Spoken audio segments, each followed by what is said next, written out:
Okay students, question number next देखते हैं जो कि क्वेश्चन नंबर 15 है। ठीक है, इसमें कंफ्यूजन शायद बच्चों को इसलिए होता होगा क्योंकि यहाँ पर जो क्वेश्चन दिया है, पता नहीं है एनसीईआरटी वाले क्या सोच करके ये क्वेश्चन बनाए हैं। क्या कह रहा है, देखिए एक जो आदमी है वो स्टैंड है, कहाँ स्टैंड कर रहा है? टॉप पे। किसके? टावर के। भाई टावर के ऊपर कौन खड़ा रहता है? ठीक बताइए ना, कौन खड़ा रहता है? कोई खड़ा नहीं रहता। और क्या बोल रहा है, टावर के ऊपर जो खड़ा है और क्या कर रहा है? कार को देख रहा है। मतलब ये किसी पागल कुत्ते को काटा होगा जो ये ऐसा कर रहा है। एनीवे, हमें तो सिर्फ क्वेश्चन समझाने से मतलब है, तो चलिए क्वेश्चन को समझते हैं। क्वेश्चन क्या कह रहा है? A straight highway leads to the foot of the tower. A man standing at the top of the tower observe a car at an angle of depression of 30 degree.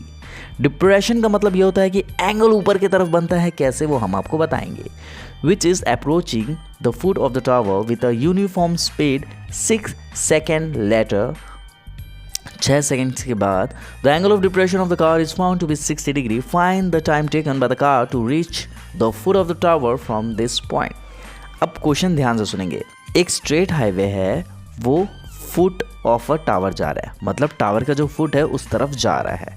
जो आदमी है वो टावर के top में खड़ा हुआ है और ऑब्जर्व कर रहा है कार को।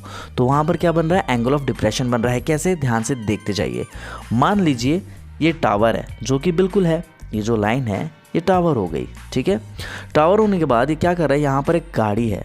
ऑब्जर्व किया एक इंसान ने कि यहाँ पर एक गाड़ी है, तो यहाँ पर कितना बन रहा है? 30 डिग्री डिप्रेशन बन रहा है। 30 डिग्री डिप्रेशन कैसे बनेगा? यहाँ से हमें एक लाइन ड्रॉ करनी पड़ेगी, ठीक है, जो कि यहाँ पर कितना बनेगा? वो 30 डिग्री बनेगा। ठीक है, फिर क्या हो रहा है? Which is approaching the foot of the tower. एक प्यारी सी लैम्बोर्गिनी बना लेते हैं ताकि चीज़ों को समझने में आसानी हो। ठीक है, ये गाड़ी है। अब ये गाड़ी कहाँ जा रही है? अप्रोचिंग कर रही है। कहाँ अप्रोच कर रही है? इधर जा रही है। टावर है ना, जो टावर के फुट की तरफ जा रही है। क्वेश्चन में ऐसा कह रहा है विथ अ यूनिफॉर्म स्पीड, एक ही स्पीड से जा रही है। 6 सेकंड के बाद क्या पता चलता है? तो angle of depression of the car is found to be 60 degree. अब क्या हुआ? ऑब्वियसली कार यहाँ जा रही है, तो कार अब पहुँच गई यहाँ पर।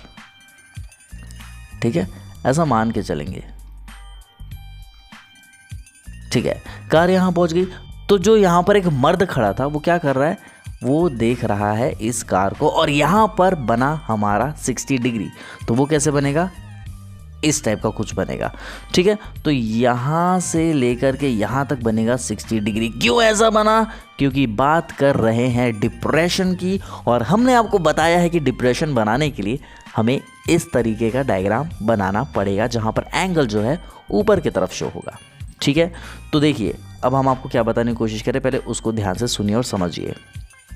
ये देखिए 30 डिग्री ये था। ऑल्टरनेट इंटीरियर एंगल की वजह से ये 30 डिग्री जो ऊपर है हम इसको शिफ्ट करेंगे नीचे।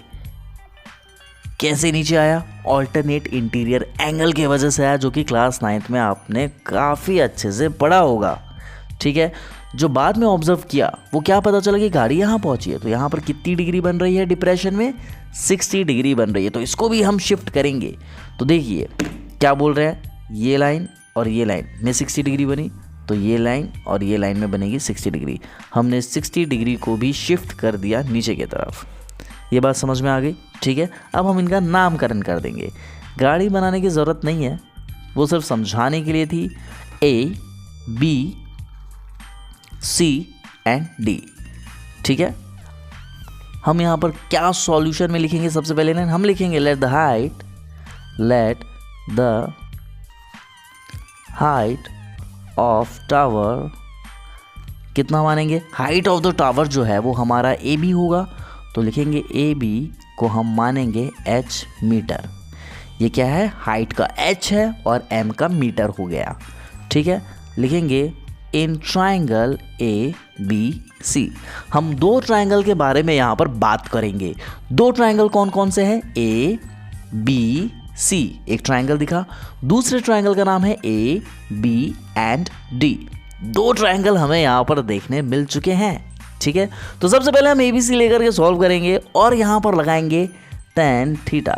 tan थीटा क्यों लगाएंगे? ध्यान से सुनते जाइए। देखिए भाई, इस क्वेश्चन में हाइट निकालना है। ठीक है, टावर की जो है वो हाइट निकालनी पड़ेगी। क्यों, किस लिए, ये सारी चीज़ें हम आपको बताएंगे। इस क्वेश्चन में हाइपोटेन्यूज का कोई लेना देना नहीं है।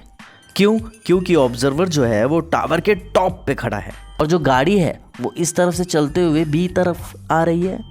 तो गाड़ी जब डी पॉइंट से चलते हुए सी के पास आई, फिर सी से जब बी की तरफ आएगी, तो बात यहाँ किसकी कर रहे हैं, बेस की कर रहे हैं। बेस की करने के बाद जो ऑब्जर्वर है वो ऊपर खड़ा है, तो बात यहाँ पर परपेंडिकुलर की हो रही है। हाइपोटेनियस का कोई काम यहाँ पर नहीं है, इसीलिए यहाँ पर टेन थीटा लगेगा। क्यों, क्योंकि हमें पता है पापा बीडी पियोगे, हाँ हाँ बेटा। इसमें सिर्फ परपेंडिकुलर और बेस के बारे में बात करेंगे, जो कि होता है टेन थीटा। ठीक है, इसीलिए यहाँ पर साइन और कॉस नहीं लगेगा। ठीक है, आगे देखते हैं। टेन थीटा क्या होता है, परपेंडिकुलर बाय बेस होता है। परपेंडिकुलर कितना है, ए बी है, देख लीजिए परपेंडिकुलर ए बी है। और बात क्या कर रहे हैं, ए बी सी की, तो ए बी सी ये ट्रायंगल हो चुका है। तो यहाँ पर 60 डिग्री दिख रहा है, तो थीटा की वैल्यू यहाँ पर हम 60 डिग्री रखने वाले हैं। बेस कितना होगा, बी सी होगा, बी सी। देखिए थीटा की वैल्यू कितनी है, 60 डिग्री रख देंगे तो आएगा tan 60 degree equals to A B. A B को हम ए बी ही रखेंगे और बी सी कितना है भैया, बी सी हमें नहीं पता है, तो बी सी को हम बी सी ही रखने वाले हैं। ठीक है, लेकिन लेकिन लेकिन हमने ए बी को एच माना था, मतलब ए बी यहाँ पर क्या है, हाइट, एम मतलब मीटर, तो ए बी के जगह हम रखेंगे एच। ठीक है, ये बात समझ आ गई। हम चाहते थे तो पहले भी एच लिख सकते थे, लेकिन क्यों नहीं लिखे, सो दैट आपको चीज़ें ध्यान में रहे। ठीक है, tan 60 डिग्री होता है √3 एच अपॉन बी सी। तो यहाँ से एच की वैल्यू हम निकालेंगे। एच की वैल्यू क्या होगी, बी सी डिवाइड में है, यहाँ जाके मल्टीप्लाई हो जाएगा, तो बी सी √3 ये आ गया आपका पहला इक्वेशन। ठीक है, क्योंकि इसके आगे तो सॉल्व होगा नहीं। फिर हम क्या करेंगे, अगेन इन ट्रायंगल, भैया ए बी सी हो चुका है, अब कौन सा ट्रायंगल है, A B D. A B D बचा है, तो ए बी डी यहाँ हमें लिखना पड़ेगा। ठीक है, ऑब्वियसली यहाँ पर भी लगेगा tan थीटा, जो कि होगा परपेंडिकुलर बाय बेस, मतलब परपेंडिकुलर मतलब ऑब्वियसली ए बी होगा। बेस कितना है भैया, बड़े ट्रायंगल में बेस क्या है, बेस है बी डी, तो यहाँ लिखेंगे बी डी। ठीक है, यहाँ तक चीज़ें क्लियर है। आगे देखते हैं, थीटा की वैल्यू आप क्या पुट कर रहे हैं, थीटा की वैल्यू 30 डिग्री पुट कर रहे हैं। क्यों, क्योंकि हम भैया ए बी डी ले रहे हैं, तो यहाँ पर 30 डिग्री ही आएगा, तो लिखेंगे tan 30 degree equals to A B हमारा एच था, देख लीजिए ए बी हमने एच माना था, और यहाँ पर जो बी डी है, बी डी को हम लिख सकते हैं क्या, ध्यान से देखते जाइए। बी डी को हम क्या लिखेंगे, B C plus C D, तभी तो आएगा बी डी। तो बी डी की जगह हम लिखेंगे B C plus C D. ठीक है, ये बात समझ में आ गई। एच थोड़ा सा बीच में लिख लेते हैं, ये यहाँ तक चीज़ समझ में आ गई। अब tan 30 डिग्री होता है 1/√3 equals to H upon B C plus C D को हम एज इट इज़ लिखेंगे। तो एक काम करते हैं, B C plus C D तो हमने लिख दिया, ये डिवाइड में है, एल एच एस में जाके क्या हो जाएगा, मल्टीप्लाई, तो यहाँ से हटा दे और यहाँ लिख देते हैं B C plus C D. ये हमारी वैल्यू आ गई एच की, ये बात भी समझ आ गई। तो हम यहाँ पर लिखेंगे from equation 1।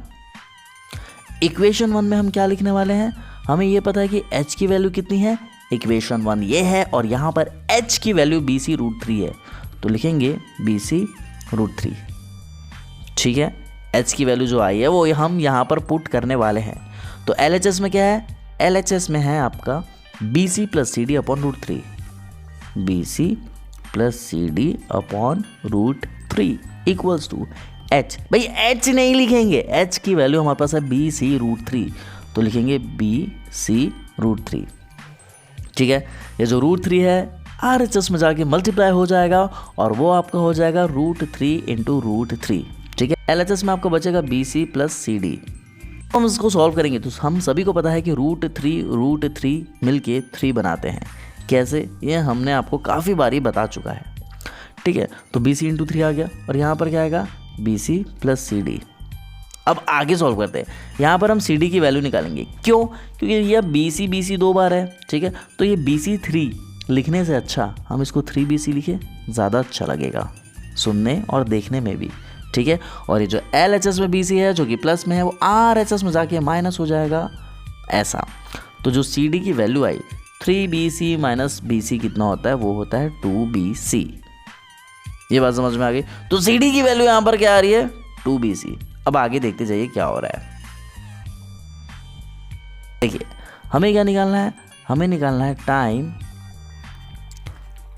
Taken to cover CD, time taken to cover CD किधर है, ये है। Time taken to cover CD question में दिया हुआ है जो कि है आपका 6 सेकेंड्स।